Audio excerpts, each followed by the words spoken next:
So today we're going to talk about resentment. Now, resentment is one of those things that, when we get our feelings hurt, when something doesn't go right, especially within a relationship, whether it's with a spouse, with a coworker, with a friend, even with an employee. Oftentimes we can harbor feelings of judgment, of bitterness. Sometimes that can be even regret or even guilt. But one of the things in order to move forward is that the recognition that really we can only control our attitude.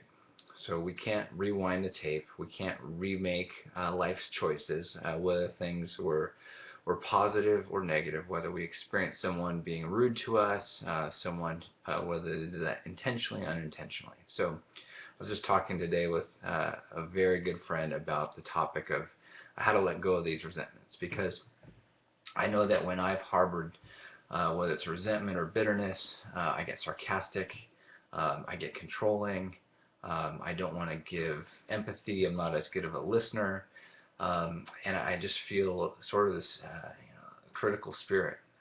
And so the only freedom from that is actually if we forgive the other person, which not just a spiritual thing, but really is a necessary step. It's not saying that what that person did was right.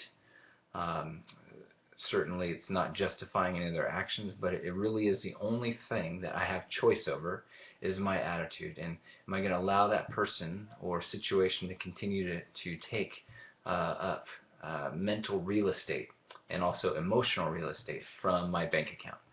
Because what's really important, to me at least, is that I have a storehouse or reserves in place, both for the people that do matter to me, my family, my friends, and those things that I'm most passionate about within work, and finding joy in life. And when I have undealt with resentments or bitterness, I find that really life is just not that fun. And so here's some practical steps to walk yourself through that pattern of forgiveness. First, you got to identify it. Whether this is the admitting or admission phase, or stepping out of denial. So how this looks is typically, if you're ruminating or thinking about something more, it's keeping you awake at night, you're worried about it, you have a decreased appetite, whatever, however those symptoms look for you. For me, I get very critical and sarcastic. That's the first sign that I know when I think of that person or that situation, it just goes negative in a hurry. Second piece is to own what's my part.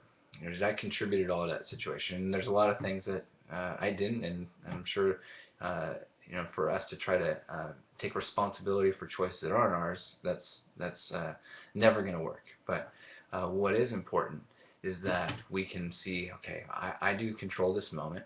I can think about this. I can let this be a negative thing that's going to influence my attitude, or I can make the choice to do something different. And so we got to recognize it, then we got to choose to do something different. For more on this topic, please check me out on my website, traviswaits.com.